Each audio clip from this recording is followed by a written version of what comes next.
Okay, let's get started. It's my pleasure to introduce today's speaker, Sidhanth Mohanty. He is assistant professor in computer science from Northwestern University. He works on random matrix, random graph, complexity theory, high dimensional expander. So he's in between computer science and probabilities. Okay, he's going to be talking about some new result on a new method proving eigenvalue bound by zerofreeness. Yeah, thanks so much, Yves, for the invitation and for the introduction. And thank you all for coming. Yeah, I guess I want all of you to understand everything. So if something doesn't make sense, you should not hesitate to stop me and ask a question. And today I'll be talking about eigenvalue bounds for random matrices via this technique called zerofreeness. And this is based on joint work with Amit Rajaraman, who's a wonderful student currently in his third year at MIT. Okay, so let's get started with the setting. So the central object of study in today's talk is going to be a random matrix, which we will call M. And just to get you all oriented, maybe let me give you all like 3 example ensembles that you should keep in mind. Okay, so the first one, which I guess is probably like among the most studied ensembles of random matrices, are what we will call Wigner matrices. Okay, so here, the thing that we know is M is symmetric, and it has independent entries, and each entry has same mean 0 and variance 1 over n. Okay, and I'll say a few more things. I'll add a few more assumptions. But actually, when you see Wigner matrices studied in the literature, often you do this thing where you first fix a random variable, and then you consider an n by n matrix whose entries are given by independent copies of this particular random variable. Over here, we will allow the random variables that you're tiling the matrix with to depend on the dimension too. So notably, this would also cover things like an Erdős-Renyi graph of let's say Gn 1 over root n or something, like that would be covered under what we said here. But okay, you can't have the random variables be totally crazy because otherwise you can possibly come up with counterexamples. So we're also going to assume some sort of fourth moment bound. And actually, it's not going to be a very strong fourth moment bound. It's going to be something like order, let's say 1 over n. And just to give you all some calibration, if you were thinking of, let's say, a random variable like an automarker, then to make it weights 1 over n, you would need like plus minus 1 over square root n. Then the fourth moment would actually be order 1 over n squared. And the same thing is true for, say, Gaussian. So here you're only allowing like some sort of mild bound on the fourth moment. Okay, but let's just define this model. I'll say more stuff about it in a moment. Okay, so the second type of model, I guess, I've seen it go under multiple different names in the literature, like some people call them Genebra matrices, but okay, maybe closest to what I'm about to say is something called a Gurko matrix. So here, M has independent entries. So by the way, now there's no symmetry. So I just have a square matrix where I just put just a bunch of independent entries. And again, I'm going to have mean 0 and variance 1 over n. And actually won't have any other assumptions when working in this setting. So the random variables can indeed be quite crazy. Like you can have a random variable which is like 2 to the n over n with like probability 1 over 2 to the n. That's also fine. Okay, and both the ensembles I told you about are independent, but maybe you should also think of like nice symmetric-ish ensembles, but which don't necessarily have independence. So one like sort of cell-brainer ensemble in random matrix theory, which satisfies this sort of thing, is like that of a sparse random regular graph.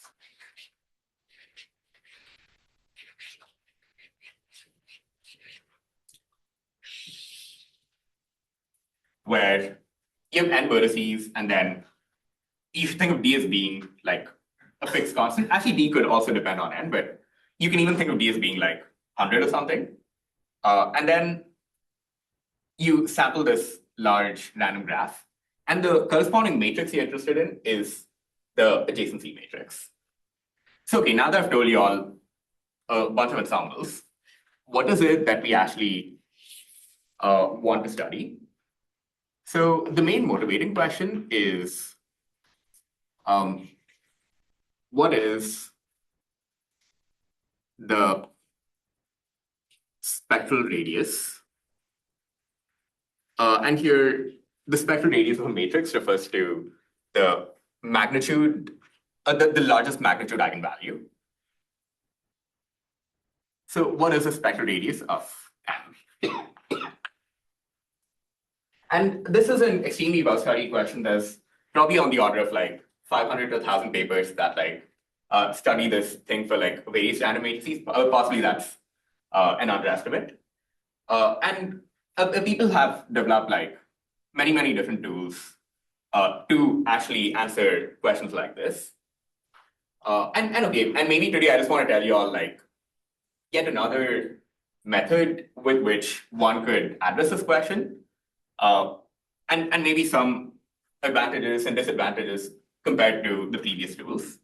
And then in the second half of the talk, I actually want to go through a full proof of a spectral radius band for number 2, these Gerko matrices, to sort of show the tool in action.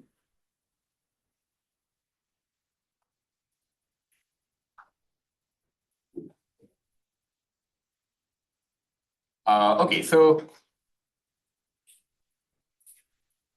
for the first kind of matrix ensemble that we're looking at, if you make some sort of stronger assumptions, like give some bound on the fourth moment, maybe you have bounds on how large the random variable can be, and maybe random variables not allowed to depend on n, then in general, people know something like, so what is known is that the spectral radius of M is at most 2 plus little o1 with high probability. And okay, I guess when the fourth moment is at most something like order 1 over n squared. Okay, even if you don't have this assumption for like certain nice ensembles, you sort of get this like 2 plus little o1 type behavior. You all may have seen like this Wigner's semicircle law, which is if you draw a histogram of the eigenvalues, it actually looks kind of like a semicircle between -2 and 2. And in particular, this statement is saying that you're not going to have outliers outside of this region where most of your eigenvalues are predicted to lie. Okay, but I guess the point I want to make is that you can actually have some sort of ill-behaved ensembles under only these assumptions. And maybe the most common one that you all, and any of you who may have worked with random graphs or matrices may be familiar with, is that of a sparse random matrix, where, so okay, I guess a bad example is when you take an Erdős-Renyi graph with average degree, like some constant over n, And okay, so if you sample a graph according to this distribution, then there's going to exist some vertex with sort of high degree.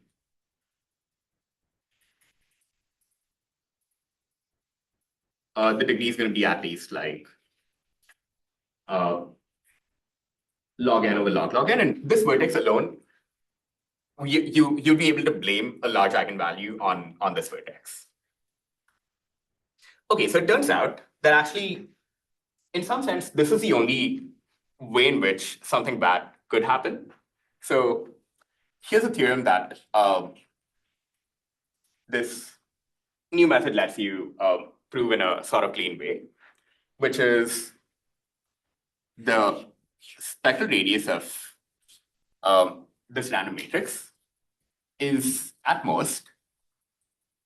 Okay, so there's a 2 here, but I cannot guarantee a sharp 2. But instead, I'm going to guarantee like an order 1. So this you should think of as being like the analog of the 2. Putting 2 in quotes because it's a larger constant. Okay, then there's going to be one term which is the maximum row norm. Okay, there's again this gets multiplied by some constant, and then there's so okay. Like here, what happened?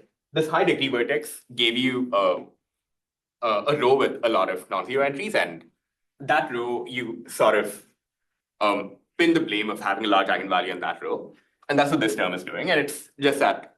But isn't it resolved by Bordanov, Noah's, and Benet-Shorts? They already established this inequality through the number tracking operator.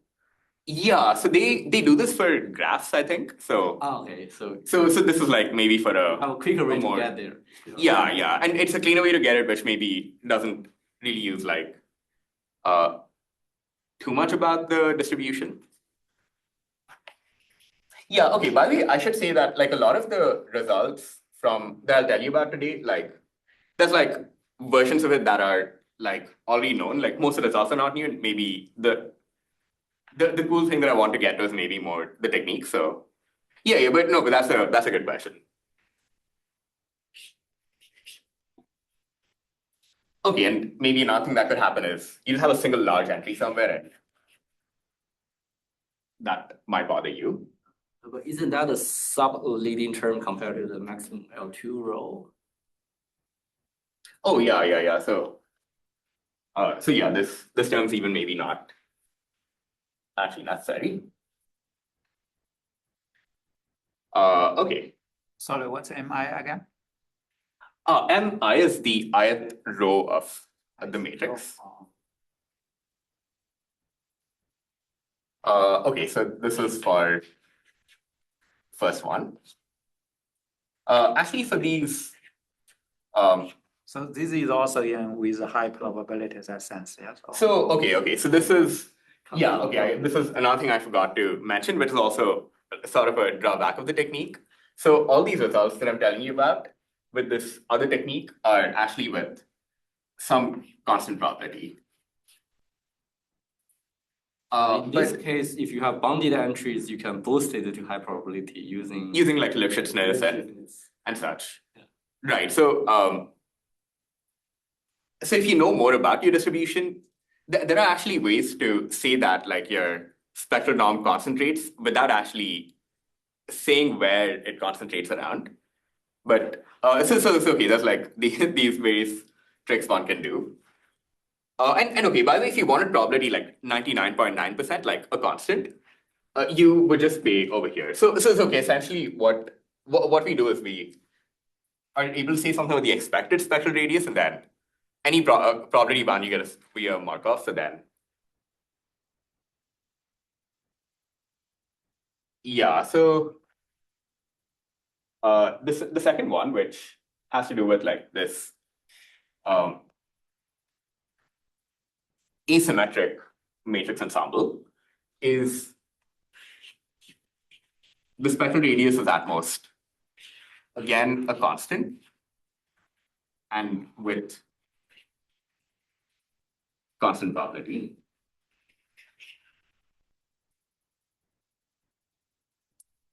Okay, and for maybe I should say something about like what is known for this setting. So what is known? If you fix the random variable beforehand and not have it depend on n, so if x is a random variable which is independent of n, and you only have assumptions on the mean and the variance, then you actually even get a bound of 1. By the way, there was a paper on arXiv last night. They got it for sparse mode. So you can sparsify M by by P that's omega 1. That's but P that's omega 1. So or omega 1 over n. Sparsification is omega 1 over n. Oh, okay. That's It's actually super cool. last And night. it appeared last night. Yeah. Oh, that's cool. Do you know who are the heroes who proved this? I mean, it's fine. Yeah, we can look at it later.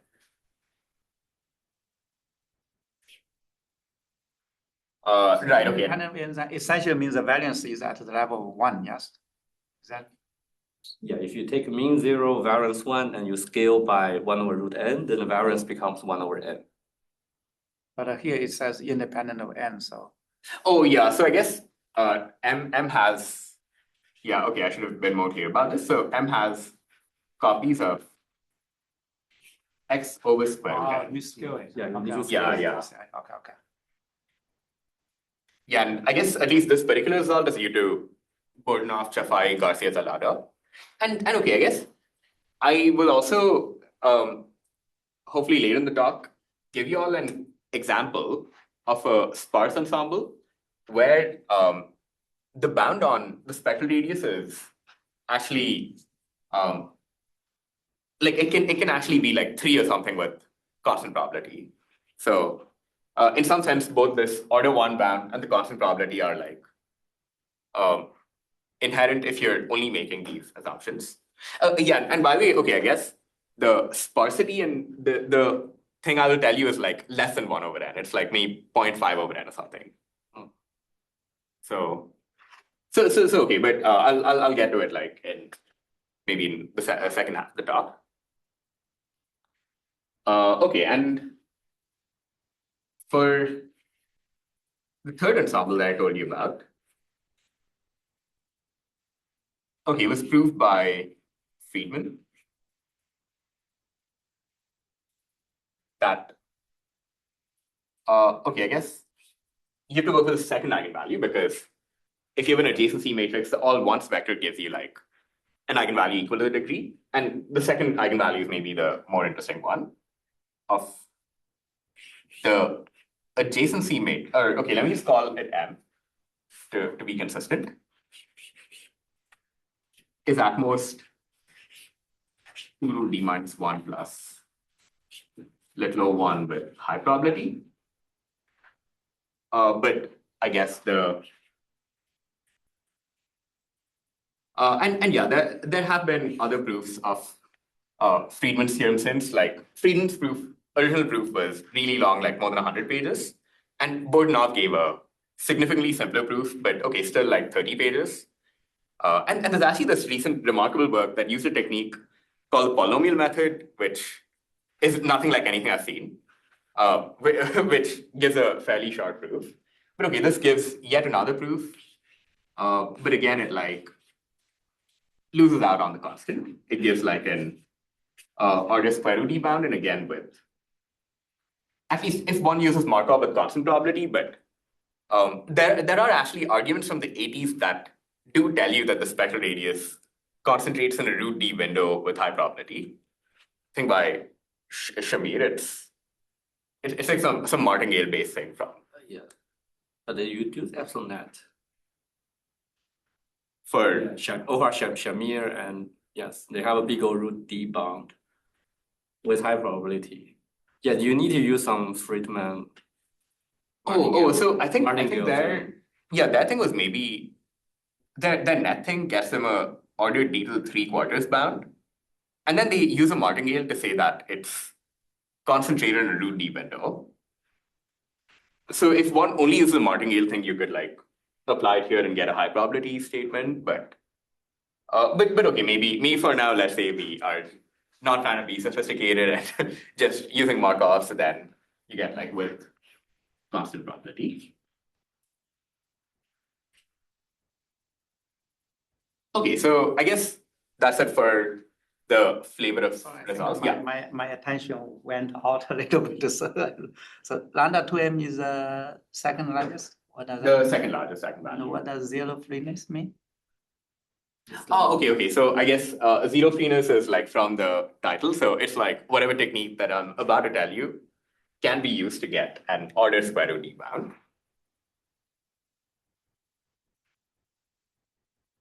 And D is that a D? Right, like a deregular graph.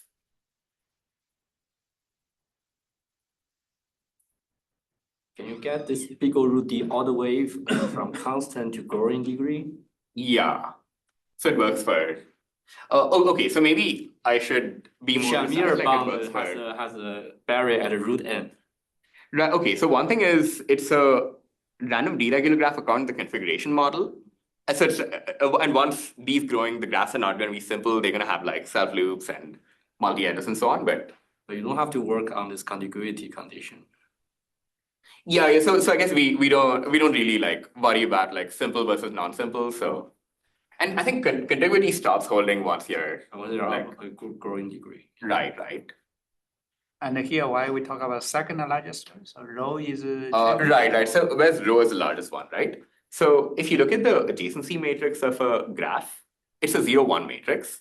So actually the entries are not mean zero.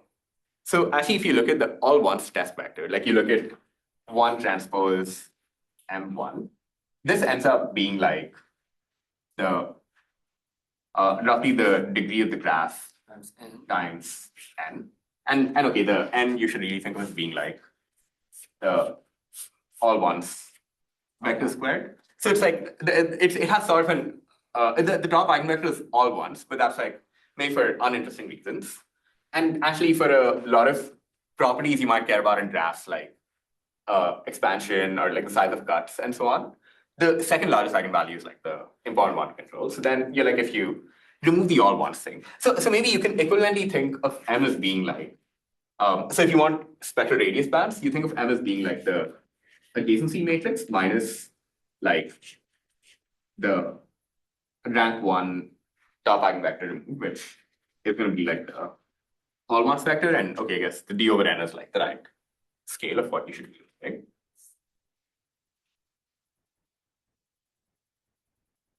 Okay, yeah. So I guess before I get into techniques, I'll pause for a second and see if people have questions. I'm also curious about the second largest. If we think of a numerical method, I don't know the algorithm, but I can imagine to compute the largest one, probably there are many methods. But because the eigenvector and eigenvalue are both deterministic, so you can just subtract that and do power iteration on the centered matrix. Oh, okay. Yeah. Because as my previous comment, I want to say is if you have any error on the largest one, then that will have a major impact on the second one. Yes.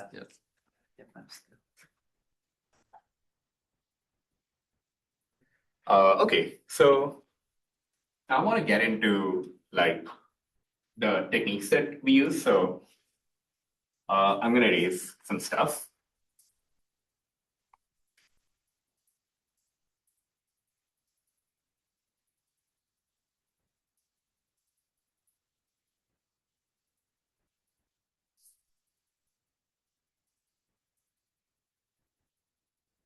Okay, so here's a perspective that you can take on eigenvalue bounds. So we all know that for a matrix M, like the eigenvalues are the roots of the characteristic polynomial that is determinant of some scalar variable z times identity minus M. Okay, but now let's so okay, like here's a picture one should keep in mind. Here maybe I do the complex plane. Yeah, I guess in the asymmetric case, M can possibly have complex eigenvalues. If I want to prove an eigenvalue bound, then I kind of want to say something like, okay, if I put down like these dots wherever I have a root for that function, then it's equivalent to saying that like all the roots live in this particular region. But here's like sort of a perspective which sort of flips the picture a little bit. So consider the following characteristic-like polynomial. So let me call this f of z. I guess people call this the reciprocal characteristic polynomial sometimes, where it's identity minus zm. So I just move the z from here to here. And the roots of this function are actually the reciprocals of the eigenvalues.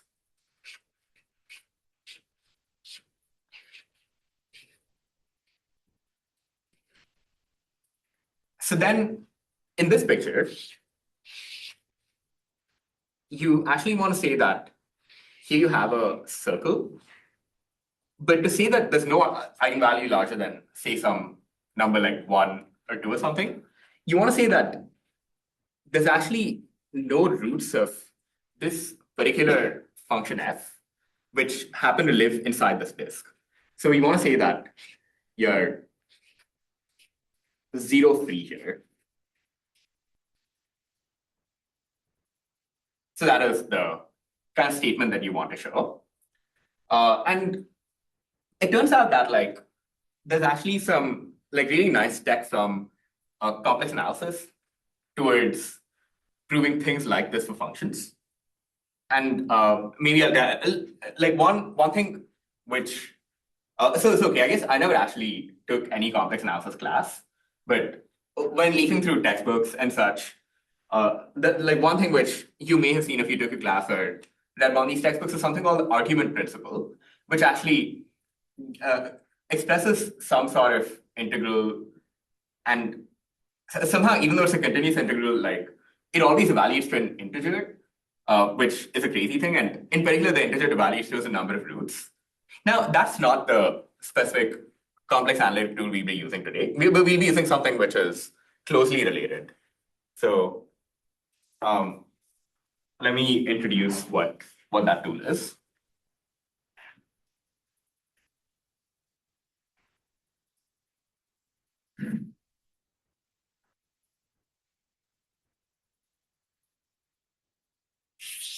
Yeah, so here's like a sort of classic theorem from the 1800s, and it's called Jensen's formula.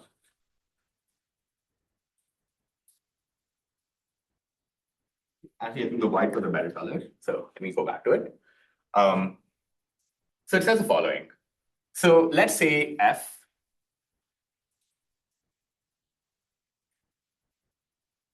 is some function which is holomorphic. And here, holomorphic means like differentiable in the complex sense. And maybe you haven't seen this before, you can think of like functions which you can write as infinite power series that converge everywhere. But actually, don't worry about that. Like maybe if you haven't seen holomorphic before, just think of f as a polynomial. Okay, then here's a statement that's true. If I look at the following quantity, so I sample a random angle theta. So it's between 0 and 2 pi. And I look at log of f of some number r times e to the I theta. Okay, so here I have log of absolute value of this thing. So there's no funky thing with like which complex branch of log I'm taking. It is just log for real number. This is equal to log f of 0 plus a sum over all numbers a, which are roots of f in the radius r disk, log of r over magnitude of c. Okay, let me break this down a little bit. Here's what I'm doing. Here's a function f. I'm looking at the function only on the boundary of the disk, only on the circle. And I'm looking at what the average value of log of the function's magnitude is on the boundary of this disk. Okay, and I guess I'm saying this actually happens to equal to something on the right, which is purely a statistic of like something in the interior of the disk. Like there's f of 0, and then there's something at like the locations where f happens to have a root, which is like pretty interesting. Okay, so now one thing about like this f of 0 term, you should think of this as being some sort of like term to anchor yourself. Like in the sense, if I double the function, if I just replace f with 2f, then okay, a root stays a root, so this term remains unchanged. But somewhere the fact that I double the function should show up, and it's going to show up like over here. So maybe you can even think of f as being like equal to 1 at 0. In fact, okay, I already told you what f you're going to look at. So if you plug in z equals 0, you're going to get 1. So don't really pay too much attention to this term. This term is where something interesting is going on. So okay, if f happened to have no roots inside the disk, then actually this statistic here is equal to 0. So for a function with no zeros, like if I just integrate log f on the circle, I would see 0. Okay, maybe f might have like some roots that are like, so okay, maybe let's understand what happens if we don't show that this is 0, but show that's really small. Let's say we show it's at most 0.1. All of these are positive numbers, so none of the individual summands can be larger than 0.1. And particular, it tells you a bound on the most violating root. Like in particular, log of r over a root inside the circle has to always be at most whatever bound you proved over here. Yeah. Is A the number of roots in R? What is A? So A is right. So I'm actually enumerating over all the roots in R, and A itself is a root. Right. So here I have a function, and maybe let's say it has to have 3 roots over here. So then the sum is going to have 3 terms, and the first term is going to be like, okay, let's say literally this thing here is like 0.1 plus 0.3 I or something. Then A is literally going to be 0.1 plus 0.3 I. So you will use this as a formula to count the number of outliers, or number of. Yeah, that is indeed the plan. What if all my A is very close to R? Right. So if you have a bunch of A's which are really close to R, You cannot detect that from. right. So this formula won't detect the fact that there's a lot of You can. violating You roots, can but it tells you that there's nothing epsilon away from the. There's nothing epsilon away from R. Like there's nothing less than 1 minus epsilon times R. No. Because then even a single root would stand out. Yeah, good questions. Okay, so then like one thing you might see when you look at this is, okay, like this is great, but log of absolute value determinant, like how are you gonna do calculations with that? So, okay, we don't actually do calculations like that. With that, we do like a sort of seemingly lossy Jensen's inequality using like concavity of log. And okay, I guess I won't like fully carry that, but like maybe you will believe me if I tell you that the following inequality is true. So if I take a product over A which are roots of F inside the radius R disk, and I look at R over absolute value of A squared, this is actually bounded by above by the determinant, or okay, I'm saying something about general functions, so no determinant, but just again, expectation over a random angle of f of r e I theta squared. Now the squared magnitude of a determinant, okay, that's something you can like start to actually do calculations with, because the squared magnitude, I can write it as the determinant times the complex conjugate of the determinant, and okay, the determinant has some very clear permutation expansion, so then it actually gives you like something on which you can start doing calculations.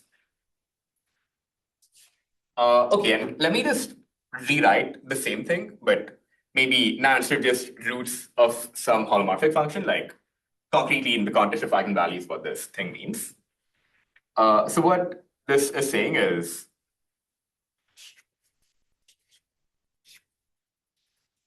if I take a product over all lambda, which are, let's say, eigenvalues of M, but the eigenvalues have to be larger than some threshold tau, then this is saying, let's look at the following statistic. It's like some violation index. For every eigenvalue lambda is larger than tau, I'm going to penalize you by lambda over tau squared. So this particular violation index is actually controlled by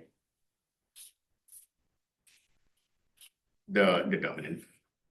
So theta from 0 to 2 pi of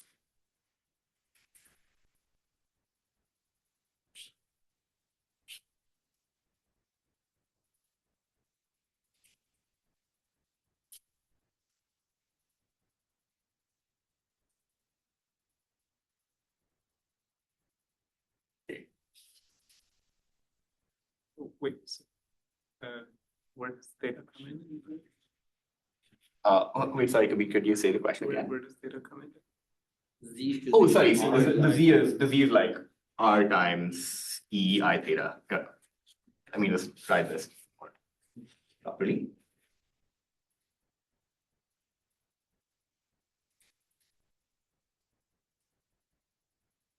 Yeah.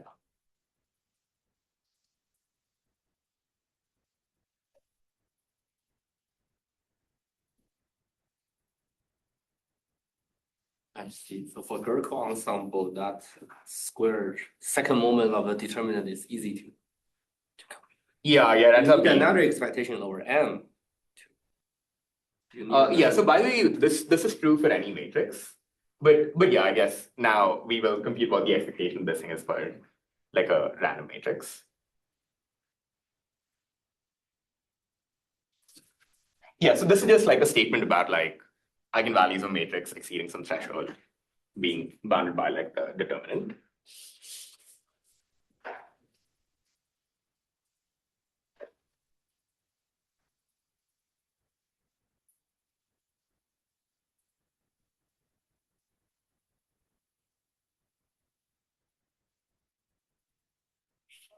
Okay, so now I want to convince you all that this is actually like a useful and effective way to get eigenvalue bounds.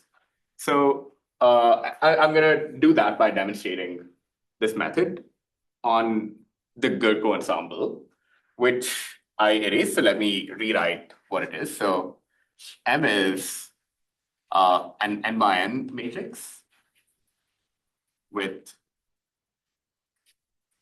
independent entries And yeah, same mean 0, variance 1, or 1 over n.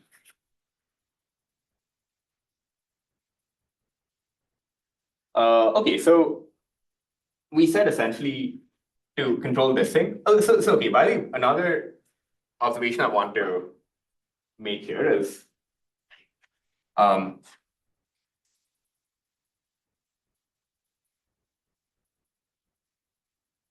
I guess the tau here is the R is the tau.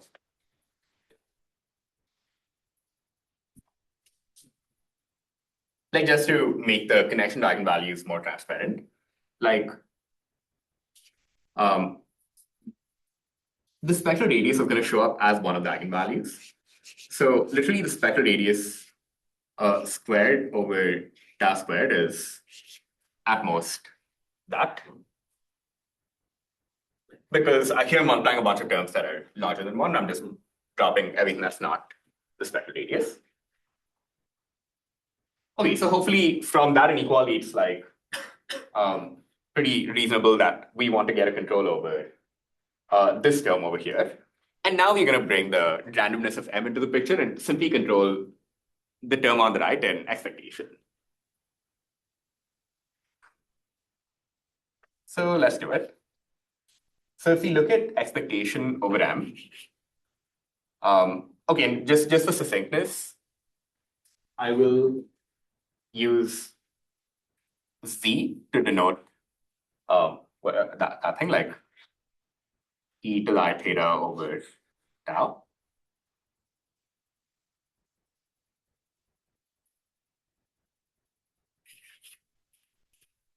Okay, so here I have the determinant of identity minus mz times.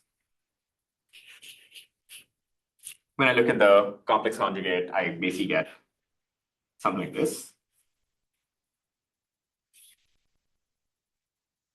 And now let's write out the expansion of the determinant as a signed sum over permutations. So then here we have sum over all permutations by sigma in Sn. Okay, I guess this one's a signed sum of permutations. This is another signed sum of permutations. And when I multiply them, I get like all pairs. Okay, and then there's going to be some term that looks like the sine of pi, the sine of sigma, as one always has when you express a determinant. Okay, and then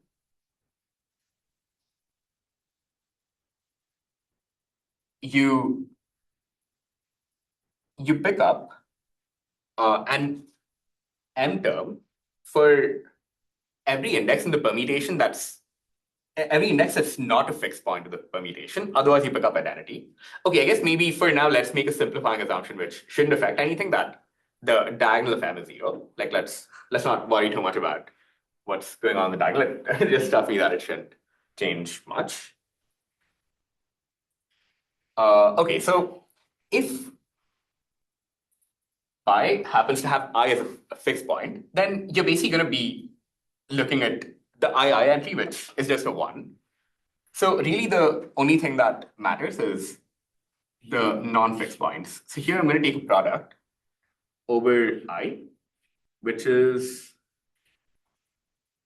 a non-fixed point of pi. Okay, and then here I'm going to have something like mi comma pi of I times c. And now similarly here, I'm going to have a product over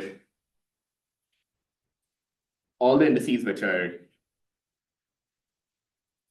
not fixed points. Okay, also there's a minus. Yeah, you need the inversion number of pi, sigma in this expansion. The inversion number being the When you write down the permutation, how many? Oh, I see. So I think that's what's being captured by the sign over here. Oh, okay, yeah. Right. Right, and now similarly over here, we're gonna have a minus mi sigma phi.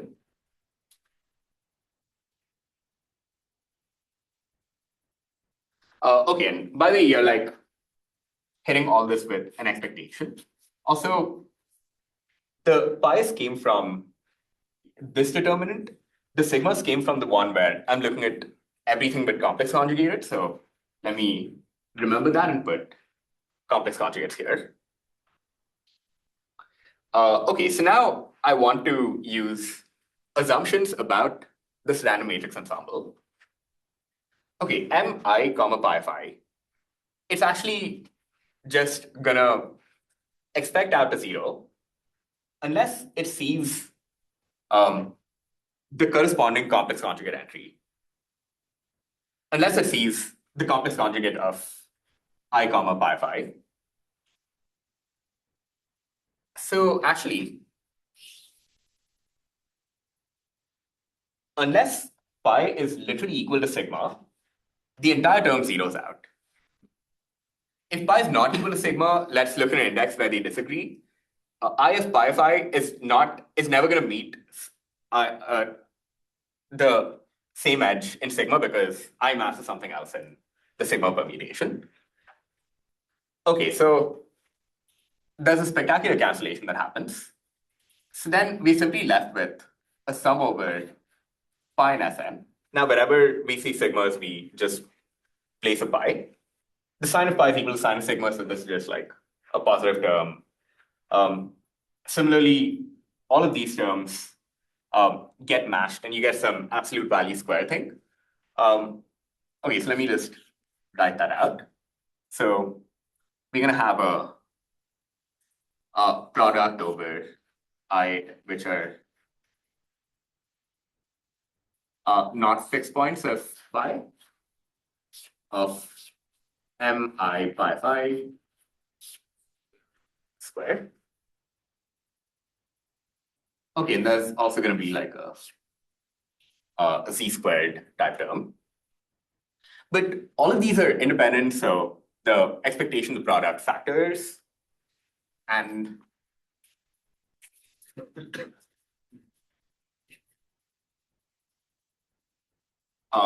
you actually get a 1 over n per each of these, just from the fact the variance is 1 over n to the power 2 times the number of non-fixed points of pi, which, okay, henceforth, let me just write as nf of phi. And now similarly, there's going to be a z to the power 2 times number of non-fixed points of phi. Also, this is 1, not 2, sorry.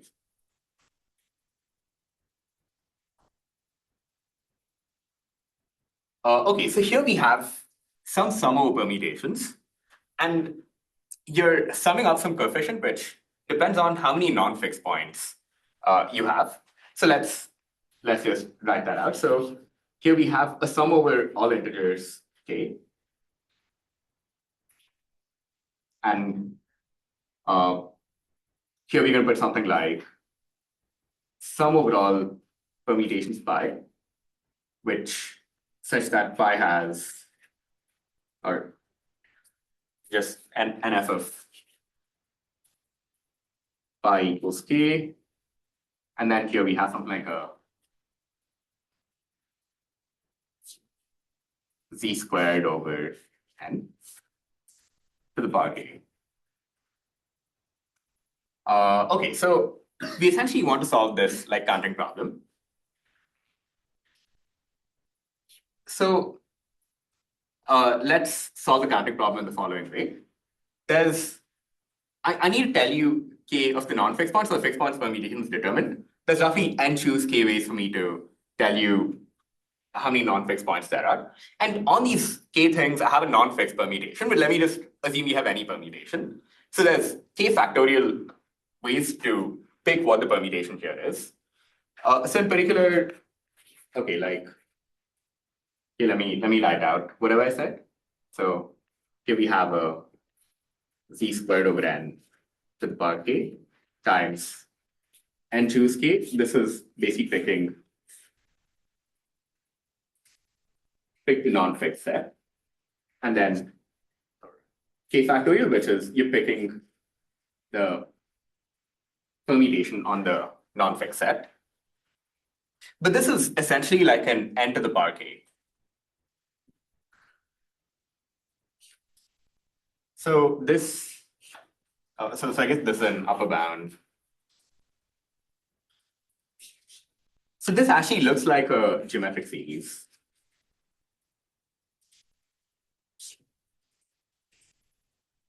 So as long as I choose z to be anything smaller than 1, I get a constant. So equal to order 1 when z is less than 1 by constant. And let's go back and see what we chose z to, because we care about like eigenvalue bounds. We said z is at most tau. Okay, so tau, we're picking tau to be slightly greater than 1. So actually what that's telling us is the expected second eigenvalue squared is bounded by a constant. Actually, we can glean something stronger than just the statement that I told you. Let's say you instead wanted to count. Okay, maybe you're okay with some eigenvalues being like 50 or 100 or something, but you don't want too many of them. Okay, actually, for each eigenvalue that's larger than, like, let's say 1 plus 2 epsilon or something, you're going to pick up a 1 plus epsilon over here. And if that number is order 1, it tells you that the number of eigenvalues larger than 1 plus 2 epsilon is at most like a constant. So it also gives you like some reasonable bound on the count. So in this calculation, you are actually quite close to tau square. I guess the big O1 is absolute constant coming from the final geometric sum where z is Right.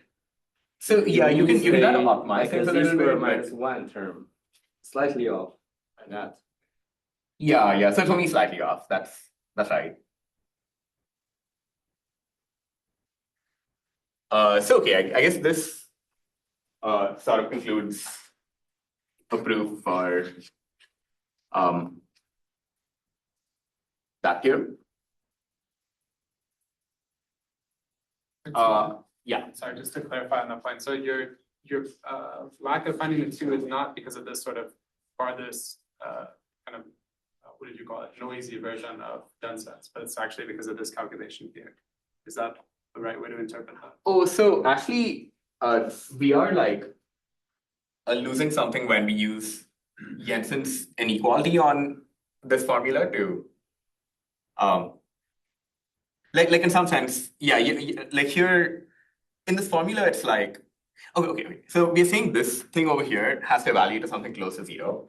And you could ask, is it close to 0 because it's close to 0 everywhere on the circle? So the magnitude is actually small uniformly, or is it close to 0 because this is occasionally positive, occasionally negative, and then it mostly cancels out? And I think the truth is there is some cancellation going on, but it also is like reasonably small. So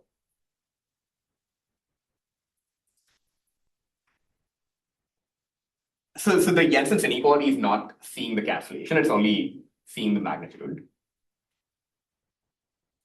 Can you go beyond second moment calculation for this? If you can go up to log n, then those constant can get away. Right, so that's a good question. I see. You're saying if you, I guess. Okay, my immediate response. When you replace 2 to arbitrary k, then I can do high power. Yeah, no, that's a good question. So yeah, I guess one thing I was going to say is if you just assume first second moment, then strong bounds are even not true. Like you can come with ensembles where like with cost probability have outliers. But if you take the kth part, then I think then you would probably have to start using some kth moment assumption on the matrix ensemble. And then at that point, maybe things start to become true. So I think what you're saying seems reasonable. I'm just trying to think. So up to here, this inverse quadratic polynomial is the idea by Bogdanov and Chefai and Right. And after that, they say inside the circle, you got a homomorphic function. Yeah, so they if show this some uniform convergence limiting too. function has no root, then the original function has no root. Right, right, But you are doing in a non-symptotic way to argue. right. So that's like the key difference. Yeah. So in their paper, they show that literally this converges to e to the power some Yeah, holomorphic but function. showing this requires checking tightness, where tightness requires this second moment calculation. That's exactly what you do. But the tightness, you don't need sharp bound. You just need a finiteness of the second moment. So there, they don't need to get this sharp. But instead of proving second moment, they want to show the coefficient of the correlated polynomial converge the right limit. That you can use high power. You can take arbitrary multiplication method. I'm Yeah, just and I guess trying to they think showed how the do you- coefficients are how do you make it asymptotically sharper? captured or something. Yeah. But for all their argument, they only need finite second moment. Yeah, you don't need anything higher than second moment. Right.